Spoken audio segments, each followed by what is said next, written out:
생일에 징역 3년을 선고받은 최순실 씨 얘기입니다. 최순실 씨에게 국정농단 사건이 불거진 뒤 처음으로 단죄가 내려졌습니다. 2대 특혜 학사비리 1심에서 징역 3년을 선고받았는데요. 이현정 의원님. 네. 공교롭게도 오늘 최순실 씨의 생일이었네요. 그렇습니다. 아마 뭐 오늘 인정신문 때 오늘 이제 생일인 것으로 이제 알려졌고, 그리고 오늘 이제 이 생일날 본인이 첫 이제 선고가 내려진 거 아니겠습니까? 그러니까 징역 3년을 선고받았습니다. 근데 오늘 이제 그 피고인들 제가 형량을 다 합해보니까 실형만 해도 한 8년 6개월 정도 되더라고요. 그러니까 지금 정유라의 그 2대 입시 비리만 해도 결국 이 교수들과 총장, 학장 등 전부 다 합해서 정말 8년 6개월이나 이 선고가 된 상황 아니겠습니까? 근데 결국 정유라는 또 구속영장이 기각됐죠. 그래서 보면 참 최순실 씨가 저지른 이 범죄 자체가 얼마나 많은 사람들한테 피해를 줬는지 사실 오늘 묘실하게 보여주는 그런 날인 것 같습니다. 예, 그런데 그 선고 순간에 최순실 씨가 뭐 실망감도 좀 표현하고 입술을 꾹 다문 채 이렇게 멍한 표정을 지었다고 하는데 좀 예상을 못했다. 저희가 이렇게 보면 될까요? 그러니까 예상을 못했다. 이거는 뭐 유죄가 나올 거라고는 변호인도 다 생각을 했을 거고, 그 다음에 그 검찰에서 7년 구형을 했기 때문에 보통 3분의, 그러니까 그 검찰 구형에 대해서 법원에서 2분의 1 내지 3분의 2 정도 선고하는 경향이 있거든요. 그렇다 그러면은 뭐 그렇게 예상 못할 그런 실형이 그 선고는 아니었을 거예요. 다만 저는 최순실 씨의 순간 멍한 표정은 이제서야 제대로 현실감 있게 받아들이는 거 아니냐. 내가 재판을 받고 이제 정말 그 범죄자로서 구치소가 아닌 교도소, 뭐 지금은 구치소에서 계속 있게 됩니다만 여하튼 내가 제대로 단죄를 받는 처지가 됐다라는 거를 거기에 대한 좀 현실감을 좀 깨친 게 아닌가, 그런 표정이 아닌가 싶습니다. 이 징역 3년을 예상 못했다, 아니면 뭐 실형이 안 나올 걸로 기대했다, 그거는 좀 예측하기 어렵고요. 이게 일단은 현실 좀 깨달았다. 지금 화면에 보는 화면이 이제 박 전 대통령과 지난달에 이제 법정 안에서 만났을 때 사진이고, 좀 오늘 모습을, 이 최순실 씨 모습을 보면 이 머리 색깔이 좀 달라졌잖아요. 이제 염색도 좀 하고 1956년생 오늘 6월 23일 생일에 첫 번째 1심 선고, 이제 징역 3년형을 받았는데, 조 변호사님, 이게 첫 선고긴 하지만 다른 이제 뇌물죄 이제 재판들이 끝나야 이제 최종 형량이 확정되는 거 아니겠습니까? 그렇습니다. 아직 지금 재판받아야 될 것들이 되게 많습니다. 그렇기 때문에 그 최순실 씨 본인한테도 되게 의미가 있었을 거고 되게 중요한 재판이기도 했는데요. 어쨌든 최순실 씨는 지금까지 수사나 재판을 받아올 때 한 가지 그 논리와 그 동일 연장선상에서 이제 변명과 항변을 해왔었거든요. 예. 근데 그럼에도 불구하고 어쨌든 첫 번째 재판에서 국정농단의 한 부분이라고 할 수 있는 이 부분이 본인의 항변과 변명에도 불구하고 재판부가 유죄로 내렸단 말이죠. 그렇기 때문에 이제 시작에 불과하다. 그리고 나머지 남아있는 재판들은 관련해서 최순실 씨가 개입이 더 불법성이 높은 부분들이 더 많기 때문에 어쨌든 본인이 작은 형이 아니기 때문에 이런 부분을 봤을 때 부담이 된다고 볼 수도 있을 거고요. 예. 나이도 아까 말씀 주신 대로 진갑이고 뭐 꽃가마를 타고 있어도 모자를 파내 구치소에서 재판을 받고 있는 정도고, 또 자신이 모셨던 대통령까지 모시고 있는 그 구치소에서 모시고 있는 상황 아닙니까? 그러니까 이런 상황에서 뭐 되게 감회가 새로웠을 것 같습니다. 예, 이수희 변호사님, 예. 제가 그 재판부의 양형 이유를 좀 꼼꼼하게 읽어봤는데 재판부가 그릇된 모정을 지적하는 부분이 참 인상적이었어요. 그러니까 어머니의 사랑이라고 하기엔 불법과 부정이 너무 많다, 이렇게 질타를 했더라고요. 아마 이제 유사한 경우가 이런 거겠죠. 스토커들은 사랑이라고 얘기하지만 그건 사랑이 아니라 집착이고 폭력이죠. 저는 뭐 최순실 씨가 이걸 아무리 뭐 그 자식에 대한 어머니의 사랑이라고 얘기한다 하더라도 이거는 진정한 모성, 진정한 모정이 아니라는 거죠. 정말 그 여성들의 그 제대로 된 모성은 모든 생명에 대해서 연민을 갖는 거, 내 자식만 귀한 게 아니라 남의 자식도 귀한 거, 그게 정말 진정한 모정이거든요. 저는 뭐 최순실 씨의 이런 그 딸에 대한 좀 삐뚤어진 모정, 그 모정이라고 표현하기도 싫은데, 여하튼 이거는 정말 모성에 대한 왜곡이라는 생각도 들고요. 여기서 그 법원의 판결문을 보면 잘못된 그릇된 특혜의식을 보여줬다라고 돼 있어요. 그러니까 정유라, 내 딸은 그 체육 특기생이니까 모든 사람이 금메달을 딸 수 있게 배려해줘야 되고, 그러기 위해서는 법이나 원칙, 절차는 모두 무시돼도 좋다라는 그런 그릇된 특혜의식이 엿보인다라고 표현했는데, 저는 그 판단이 상당히 공감이 되는 부분이었습니다. 그러니까 너무 많은 불법, 그리고 많은 사람에게 공정을 저버리겠다. 너무 많은 사람이 공정을 저버리겠다. 뭐 이런 말도 하면서 저 두 번째 문장이 참 저는 눈에 들어왔어요. 이현정이. 네. 백도 능력이라는 의심을 생기게 했던. 저 말은 아무래도 과거 정유라 씨 SNS 이런 것도 또 영향을 좀 미쳤다고 봐야죠. 그렇죠. 아마 그 실질적으로 이번 이대 사태를 확대시켰던 게 바로 그 정유라 씨의 저 SNS 글 때문에였지 않습니까? 예. 이 젊은 층들이 상당히 많이 분개했었죠. 더군다나 지금 우리 사회가 굉장히 좀 불균형하고 또 불공정하다라는 그 인식이 큰 상황에서 정유라가 그런 SNS를 말 통해서 돈도 실력이다. 너희 부모를 탓해라. 이렇게 이제 이야기를 한 게 굉장히 촉발점이 됐습니다. 그래서 많은 그 어떤 젊은이들이 이제 이번 촛불 시위 과정에서 많이 광장으로 나왔었고 아마 이제 재판부도 이제 그런 어떤 인식들을 한 것 같습니다. 특히 우리 사회 만연해 있는 일단 이 금전 우선주의를 이런 것들 특히 이제 학교에서 더군다나 이 명문대학이라고 하는 대학에서도 이런 것들이 여실히 통했다는 것 자체가 보면 우리 사회의 어떤 젊은이는 상당한 좌절감을 줬지 않겠습니까? 그렇습니다. 그런 면들을 아마 재판부가 상당히 꼬집고 특히 이것도 이번 양형에도 상당히 작용을 한 것 같습니다. 예, 뿐만 아니라 또 양형 이후에 이런 점이 있었어요. 굉장히 범죄가 중함에도 불구하고 본인이 계속 그 잘못을 희석시키려 했다는 거예요. 즉, 남에게 범죄를 떠넘기고 본인은 모르쇠로 일관한 이 점도 좀 영향을 미친 것 같아요. 그렇습니다. 당연하죠. 일단 재판부는 뭐 법과 양심에 따라서 재판을 하고 거기에 따라서 처벌을 합니다만은 이제 명백한 범죄 사실임에도 불구하고 자기 잘못을 인정하지 않고 오히려 남 탓만 하고 남에게 넘겨서 자기 죄를 희석시키는 이런 모습의 재판부도 사람이기 때문에 엄격하게 법을 적용할 수밖에 없고 처벌을 강하게 할 수밖에 없다. 쉽게 말해서 법대로 할 수밖에 없다. 이렇게 되는 거죠. 대개 이제 재판부가 뭐 양형을 좀 이렇게 감해 주려고 이렇게 한다면은 반성문을 쓰게 한다든지 또는 탄원서를 내게 한다든지 되게 그렇게 하죠. 뭐 정상참작이라고 그렇죠.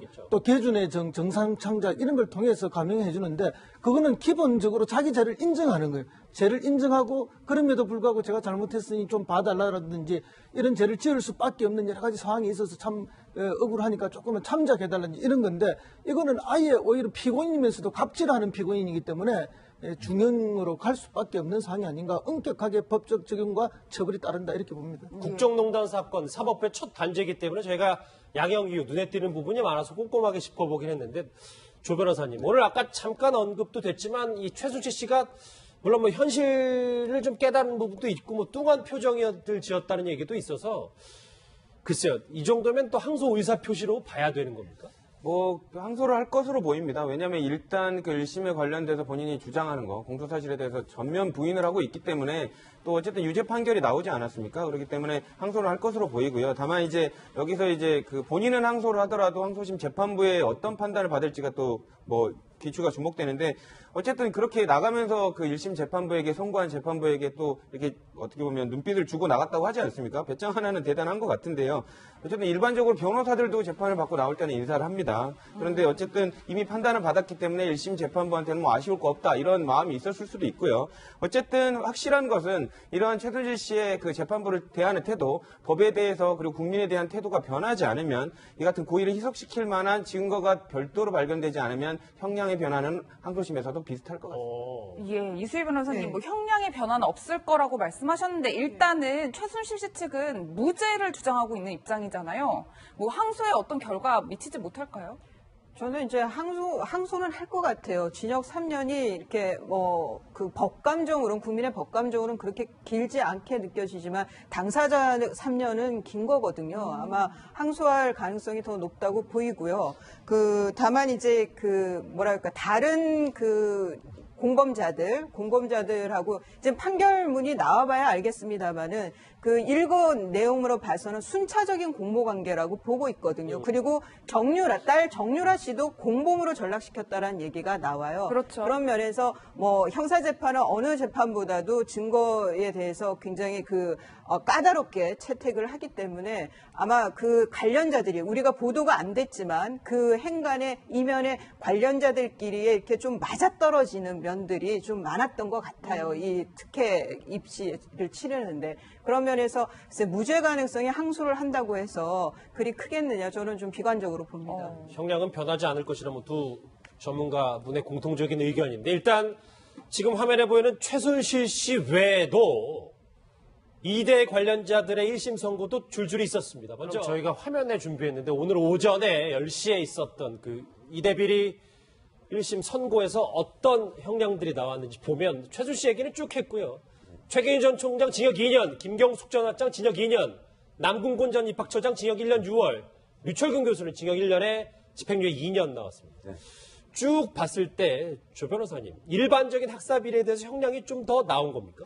일단 검찰의 구형에 비해서 선고형이 낮은 것은 뭐 일반적입니다. 그래서 뭐 특이할 부분은 아닌데, 다만 여기서 이번 그 정유라 씨 학사 비리에 관련돼서 특이한 부분은 대부분 이제 뭐 예를 들면 최순실 씨가 징역 실형을 받았으면 나머지 공범자들에 관련돼서는 뭐 집행유예가 나온다든지 조금 이렇게 양형을 참작해주는 경우들이 많습니다. 근데 이번 같은 경우는 류철근 교수만 집행유예형이 나왔고 대부분이 다 실형이 나왔거든요. 예. 그 말은 관련해서 모두 최순실 씨뿐만이 아니라 직접적으로 실형을 받을 만큼의 실행행위를 분담을 했고 더더군다나 이제 다른 당사자들이 이런 부분들 전혀 반성하지 않고 청문회에서도 부인하는 모습을 일관되게 보여줬었거든요. 그러니까 이런 부분을 봤을 때 사회정의에 미치는 영향들이 아주 부정적이다라고 판단을 해서 대부분을 실형으로 이렇게 내린 것 같습니다. 예, 이수희 변호사님, 그런데 저는 궁금한 점이 사실 이번 학사 비리의 당사자이자 중심은 정유라 씨인데 정작 본인은 여기서 쏙 빠져 있고 지금 불구속 기소도 아직 안 한 상태잖아요. 어떻게 해야 되는 건가요? 이제 그 수사가 맞춰지면 이제 기소를 하겠죠. 정유라 씨를 당연히 저기 업무방해 공범으로 기소를 할 텐데,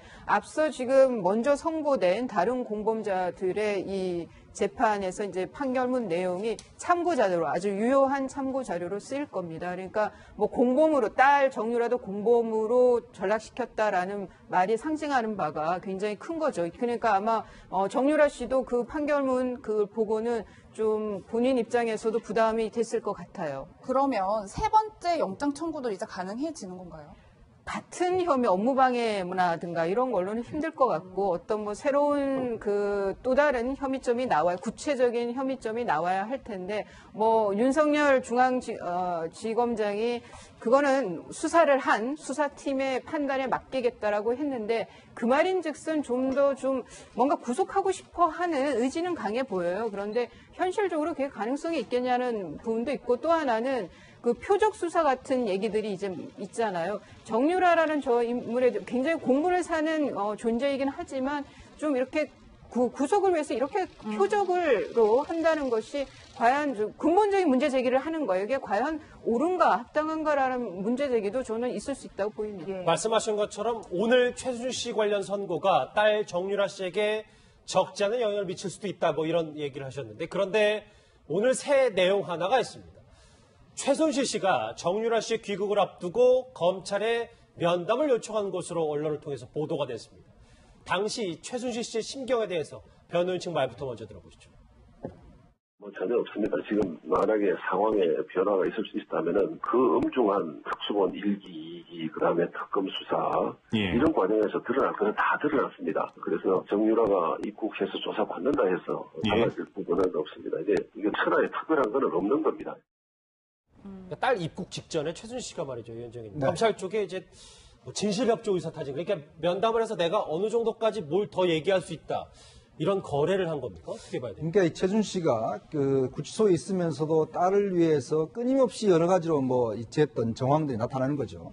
이 보면은 검찰 측에는 이제 플리바겐을 전제로 하는 아마 타협을 좀 하려고 했던 것 같아요. 자, 일정 부분 정유라가 진술을 해주고 딱 그걸 빌미로 해서 검찰은 이제 정유라에 대해서는 일단 이제 구속하지 않는 조건으로 아마 그런 타협을 했던 것 같고, 또 한편으로는 그것이 안 될 경우에 대비해서 몰타에 예를 들어서 시민권을 획득한다든지 또 다른 데로 망명을 한다든지 뭐 여러 가지 또 이제 방법을 했겠다. 즉 정유라의 어떤 그 행동 반경을 놓고 최순실이 그 구치소에서도 끊임없이 여러 가지 어떤 방법들을 했던 그런 정황들이 드러난 것인데, 특히 이제 이 그 검찰과 이제 플리바겐을 했다는 것 보면 실제로 이제 검찰 들어오면 조사를 해서 어느 정도 이제 진술을 하겠다라는 취지로 이야기했다는 거죠. 근데 딱 이 태도가 바뀐 게 바로 1차 영장 기각이 된 다음에 바로 태도가 바뀌었다는 거죠. 그다음 딸이 구속이 안 되니까 그냥 바로 그렇죠. 그냥 바로 이제 정유라가 그 다음부터는 딱 입을 다물고 입을 이야기를 안 했다는 거예요. 그러니까 결국은 이 검찰의 그러니까 법원의 영장 기각 때문에 해서 뭔가 검찰이 좀 더 혐의를 밝혀낼 수 있음을 불구하고 혐의를 밝혀내지 못했던 그런 정황들이 좀 나타난 것이 아닌가 보여집니다. 예, 뭐 앞서 이 변호사님도 강조를 해주셨는데 재판부에서 자녀마저 공범으로 만들었다 이렇게 표현을 했단 말이에요. 이 말은 즉 정유라 씨의 혐의도 인정이 되고 뭐 엄마와 같은 수준의 처벌을 받게 될 수도 있다. 뭐 이런 뜻으로 해석할 수 있을까요? 일단 결론부터 말씀드리면 정유라 씨는 이번 재판, 최순실 씨의 재판에 그 직접 그 재판의 대상 피고인이 아니었기 때문에 직접적인 효력을 받지는 않습니다. 하지만 이제 말씀 주신 대로 그 연관된 사실, 연관된 공범들의 사실관계나 정황들이 정유라 씨가 같이 지금 수사를 받고 있는 내용하고 동일하거든요. 그렇기 때문에 다른 재판부이긴 하지만 법의 기준으로 봤을 때 사전 판단의 성격을 가진다고 볼 수 있고요.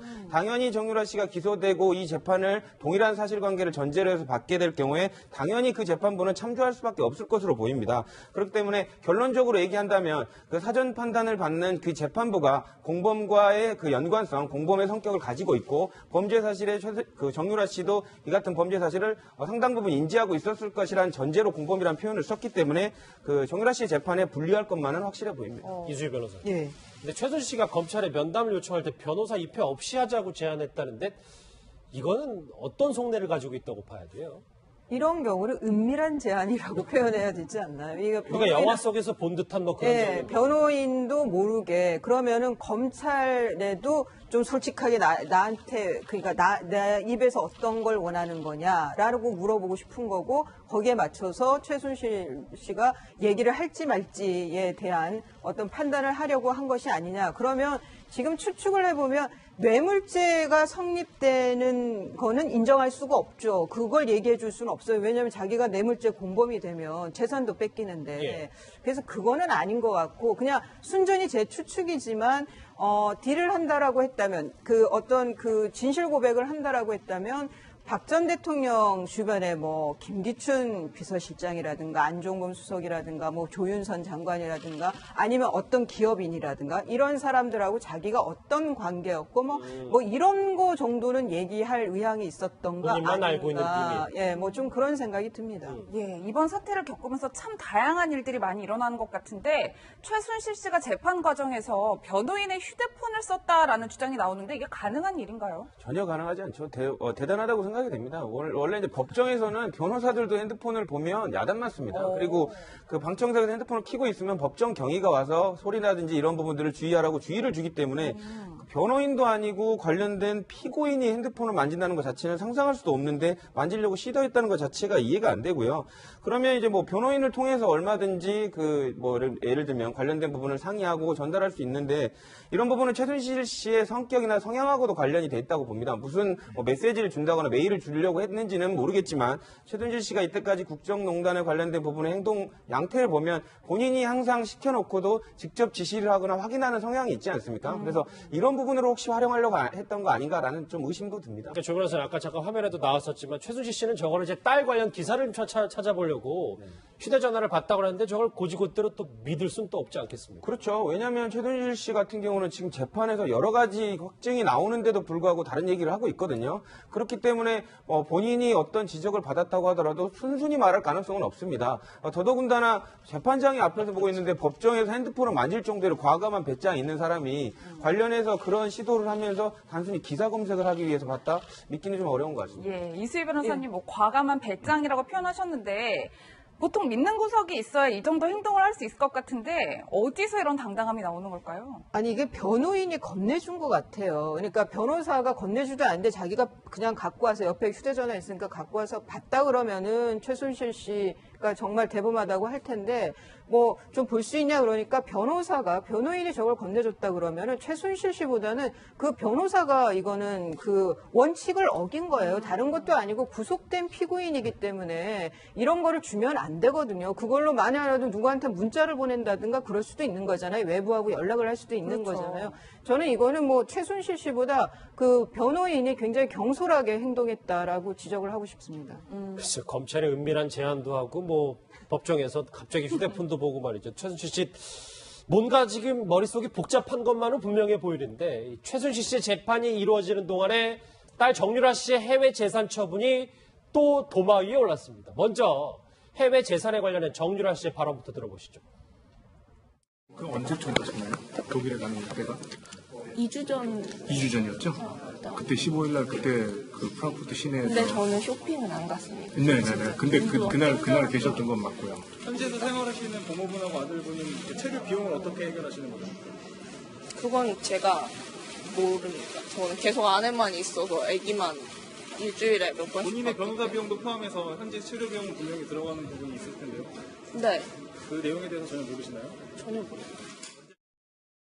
전혀 모른다. 아직도 저 표정을 보면 저희도 좀 여러 가지 생각이 들어서. 근데 이현정님, 네. 정유라 씨가 독일에 5억 상당 집 뭐 이런 것인데 독일 재산 다 썼다고 하는데 이걸 또 이것도 고지고대로 믿어야 됩니까? 그러니까 지금 우리가 정유라 씨가 지금 독일과 덴마크에 도피한 기간이 꽤 길지 않습니까? 그리고 또 도피한 있을 때 정말 그 현지에서 상당히 비싸다고 소문나 있는 변호인을 다 썼지 않습니까? 그렇다면 기본적으로 이동 비용이라든지 거주 비용이나 또 변호사 비용이라든지 이게 지금 엄청나게 들어갔을 텐데 과연 그럼 그 돈은 어디서 조달했을 것인가 이런 이제 의문들이 있었는데 지금 보니까 최순 씨가 원래 독일에 소유해 있던 그 호텔 그다음에 뭐 여러 가지 지금 집들 이걸 갖다가 다 처분했다는 거예요. 한 10억 상당 이상이 되는 것들을 처분해 실제로 이 어떤 도피하면서 쓴 돈 자체가 한 10억이 넘는다는 거죠. 그러니까 이런 걸로 보면 지금 아까도 보셨지만 지금 자기는 돈에 대해 전혀 모른다고 이야기하고 있지 않습니까?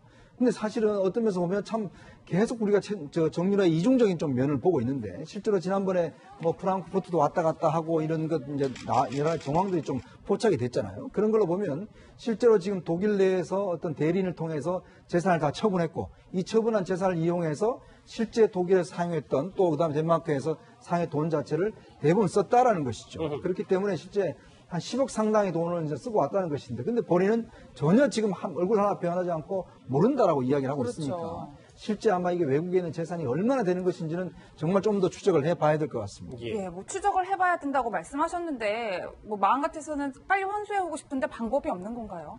예, 뭐 일단 있는지 없는지가 확실하지가 않죠. 뭐 어떤 주장이 하면 약 1조 정도가 있을 것이라는 이야기하고 심지어는 박정희 정권 후반기부터 빼돌린 돈으로 해서 뭐 10조 가까운 돈이 있다는 이런 예전에 한 3, 4개월 전에 그런 이제 보도도 주장도 있었죠. 있었습니다. 그러나 그 어느 것도 지금 확인되지 않았기 때문에 그렇죠. 확인되지 않은 돈을 지금 뭐 환수한다는 건 있을 수가 없는 것이죠. 예. 그죠? 일단은 뭐 빼돌린 돈이 있는지 없는지 확인되는 작업이 먼저 필요할 것이고 그리고 그 돈의 불법성 여부가 확인된다면은 국제법 관례에 따라서 어느 정도의 환수는 가능할 것이라고 보지만 현재 상황에서는 모든 것은 추측이 아닌가 저는 그렇게 봅니다. 예. 그러면 조 변호사님, 속수무책으로 검찰도 지켜볼 수밖에 없는 겁니다. 근데 이제 이런 부분들은 조금 이제 더 검찰이 초기 수사할 때 조금 더 이렇게 적극적으로 나섰다면 이런 부분을 더 찾아낼 수 있었을 것 같고요. 그 정유라 씨의 소환 자체도 그 타이밍을 놓친 것도 그런 부분이 뭐 비판을 받고 있지 않습니까? 어쨌든 방금 평론가님께서 말씀 주신 대로 주머니를 찾아야지 그 주머니를 뺏어올 텐데 주머니가 딴 주머니가 지금 있는지 아니면 관련돼서 처분한 재산이 다인지를 확인해 봐야 될 것 같습니다. 근데 딴 주머니가 있을 것 같은 정황들이 조금 나오고 있거든요. 왜냐하면 지금 관련돼서 처분된 재산을 변호사 비용이라든지 체류비로 다 썼다고 했는데 지금 들어가기 얼마 전에 십수억이 드는 몰타행에 관련된 부분을 타진을 했었거든요. 그 부분을 봤을 때 그 돈에 관련된 부분은 어느 정도 어디 나올 재원이 있다는 걸 전제로 하기 때문에 그런 부분도 아마 그런 재원을 어디서 마련할 걸 준비로 해서 그걸 타진했는지 이 부분도 좀 수사를 해봐야 될 것 같습니다. 예, 뭐 이수일 변호사님 앞으로 정유라 씨의 진술이 박 전 대통령과 최순실 씨 재판에 많은 영향을 미칠 텐데 검찰 관계자의 말에 따르면 최순실 씨와 박 전 대통령 둘 사이에서 정유라 씨가 줄타기를 한다는 거예요. 본인도 아직 오락가락한 것 같아요. 그러니까 이게 이제 아마 그 이번에 3년 나왔잖아요. 선고를 받았잖아요. 최순실 씨가 업무 방해만 가지고도.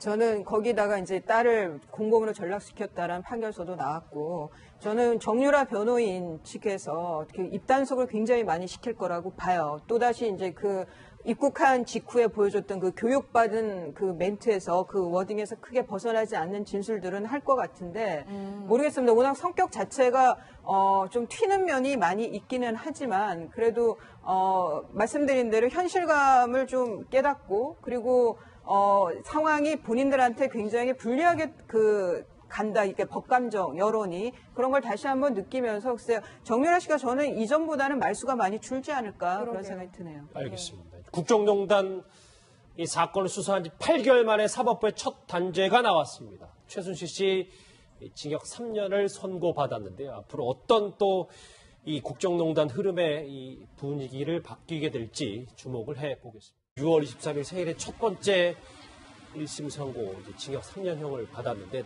조 변호사님, 이게 첫 선고긴 하지만 다른 이제 뇌물죄 이제 재판들이 끝나야 이제 최종 형량이 확정되는 거 아니겠습니까? 그렇습니다. 아직 지금 재판 받아야 될 것들이 되게 많습니다. 그렇기 때문에 그 최순실 씨 본인한테도 되게 의미가 있었을 거고 되게 중요한 재판이기도 했는데요. 어쨌든 최순실 씨는 지금까지 수사나 재판을 받아올 때 한 가지 그 논리와 그 동일 연장선상에서 이제 변명과 항변을 해왔었거든요. 예. 근데 그럼에도 불구하고 어쨌든 첫 번째 재판에서 국정농단의 한 부분이라고 할 수 있는 이 부분이 본인의 항변과 변명에도 불구하고 재판부가 유죄로 내렸단 말이죠. 그렇기 때문에 이제 시작에 불과하다. 그리고 나머지 남아있는 재판들은 관련해서 최순실 씨가 개입이 더 불법성이 높은 부분들이 더 많기 때문에 어쨌든 본인이 작은 형이 아니기 때문에 이런 부분을 봤을 때 부담이 된다고 볼 수도 있을 거고요. 예. 좀 나이도 아까 말씀 주신 대로 진갑이고 지금 뭐 꽃가마를 타고 있어도 모자를 파내 구치소에서 재판을 받고 있는 정도고 또 자신이 모셨던 대통령까지 모시고 있는 그 구치소에서 모시고 있는 상황 아닙니까? 그러니까 이런 상황에서 뭐 되게 해야 되고 그러기 위해서는 법이나 원칙 절차는 모두 무시돼도 좋다라는 그런 그릇된 특혜의식이 엿보인다라고 표현했는데 저는 그 판단이 상당히 공감이 되는 부분이었습니다. 그러니까 너무 많은 불법 그리고 많은 사람에게 공정을 저버리겠다. 너무 많은 사람이 공정을 저버리겠다. 뭐 이런 말도 하면서 저 두 번째 문장이 참 저는 눈에 들어왔어요, 이현정 의원님. 네. 백도 능력이라는 의심을 생기게 했던. 저 말은 아무래도 과거 정유라 씨 SNS 이런 것도 또 영향을 좀 미쳤다고 봐야죠. 그렇죠. 아마 그 실질적으로 이번 이대 사태를 확대시켰던 게 바로 그 정유라 씨의 저 SNS 글 때문에였지 않습니까? 예. 이 젊은 층들이 상당히 많이 분개했었죠. 더군다나 지금 우리 사회가 굉장히 좀 불균형하고 또 불공정하다라는 그 인식이 큰 상황에서 정유라가 그런 SNS를 말을 통해서 돈도 실력이다. 너희 부모를 탓해라. 이렇게 이제 이야기를 한 게 굉장히 촉발점이 됐습니다. 그래서 많은 그 어떤 젊은이들이 이제 이번 촛불 시위 과정에서 많이 광장으로 나왔었고 아마 이제 재판부도 이제 그런 어떤 인식들을 한 것 같습니다. 특히 우리 사회 만연해 있는 일단 이 금전 우선주의를 이런 것들 특히 이제 학교에서 더군다나 이 생일에 징역 3년을 선고받은 최순실 씨 얘기입니다. 이 최순실 씨에게 국정농단 사건이 불거진 뒤 처음으로 단죄가 내려졌습니다. 이대 특혜 학사비리 1심에서 징역 3년을 선고받았는데요. 이현정 의원. 네. 공교롭게도 오늘 최순실 씨의 생일이었네요. 그렇습니다. 아마 뭐 오늘 인정신문 때 오늘 이제 생일인 것으로 이제 알려졌고 그리고 오늘 이제 이 생일날 본인이 첫 이제 선고가 내려진 거 아니겠습니까? 그러니까 징역 3년을 선고받았습니다. 근데 오늘 이제 그 피고인들 제가 형량을 다 합해보니까 실형만 해도 한 8년 6개월 정도 되더라고요. 그러니까 지금 정유라의 그 이대 입시 비리만 해도 결국 이 교수들과 총장, 학장 등 전부 다 합해서 정말 8년 6개월이나 이 선고가 된 상황 아니겠습니까? 근데 결국 정유라는 또 구속영장이 기각됐죠. 그래서 참 최순실 씨가 저지른 이 범죄 자체가 얼마나 많은 사람들한테 피해를 줬는지 사실 오늘 묘실하게 보여주는 그런 날인 것 같습니다. 예, 그런데 그 선고 순간에 최순실 씨가 뭐 실망감도 좀 표현하고 입술을 꾹 다문 채 이렇게 멍한 표정을 지었다고 하는데 좀 예상을 못했다. 저희가 이렇게 보면 될까요? 그러니까 예상을 못했다. 감회가 새로웠을 것 같습니다. 예, 이수희 변호사님, 예. 제가 그 재판부의 양형 이유를 좀 꼼꼼하게 읽어봤는데 재판부가 그릇된 모정을 지적하는 부분이 참 인상적이었어요. 그러니까 어머니의 사랑이라고 하기엔 불법과 부정이 너무 많다 이렇게 질타했더라고요. 아마 이제 유사한 경우가 이런 거겠죠. 스토커들은 사랑이라고 얘기하지만 그건 사랑이 아니라 집착이고 폭력이죠. 저는 뭐 최순실 씨가 이걸 아무리 뭐 그 자식에 대한 어머니의 사랑이라고 얘기한다 하더라도 이거는 진정한 모성, 진정한 모정이 아니라는 거죠. 정말 그 여성들의 그 제대로 된 모성은 모든 생명에 대해서 연민을 갖는 거, 내 자식만 귀한 게 아니라 남의 자식도 귀한 거, 그게 정말 진정한 모정이거든요. 저는 뭐 최순실 씨의 이런 그 딸에 대한 좀 삐뚤어진 모정, 그 모정이라고 표현하기도 싫은데, 여하튼 이거는 정말 모성에 대한 왜곡이라는 생각도 들고요. 여기서 그 법원의 판결문을 보면 잘못된 그릇된 특혜의식을 보여줬다라고 돼 있어요. 그러니까 정유라, 내 딸은 그 체육 특기생이니까 모든 사람이 금메달을 딸 수 있게 배려해줘. 이거는 뭐 유죄가 나올 거라고는 변호인도 다 생각을 했을 거고, 그다음에 그 검찰에서 7년 구형을 했기 때문에 보통 3분의 2, 그러니까 그 검찰 구형에 대해서 법원에서 2분의 1 내지 3분의 2 정도 선고하는 경향이 있거든요. 그렇다 예. 그러면은 뭐 그렇게 예상 못할 그런 실형이 그 선고는 아니었을 거예요. 다만 저는 최순실 씨의 순간 멍한 표정은 이제서야 제대로 현실감 있게 받아들이는 거 아니냐. 내가 재판을 받고 이제 정말 그 범죄자로서 구치소가 아닌 교도소, 뭐 지금은 구치소에서 계속 있게 됩니다만 여하튼 내가 제대로 단죄를 받는 처지가 됐다라는 거를 거기에 대한 좀 현실감을 좀 깨친 게 아닌가, 그런 표정이 아닌가 싶습니다. 이 징역 3년을 예상 못했다, 아니면 뭐 실형이 안 나올 걸로 기대했다, 그거는 좀 예측하기 어렵고요. 이게 일단은 현실 좀 깨달았다. 지금 화면에 보는 화면이 이제 박 전 대통령과 지난달에 이제 법정 안에서 만났을 때 사진이고, 좀 오늘 모습을 이 최순실 모습을 보면 이 머리 색깔이 좀 달라졌잖아요. 이제 염색도 좀 하고 1956년생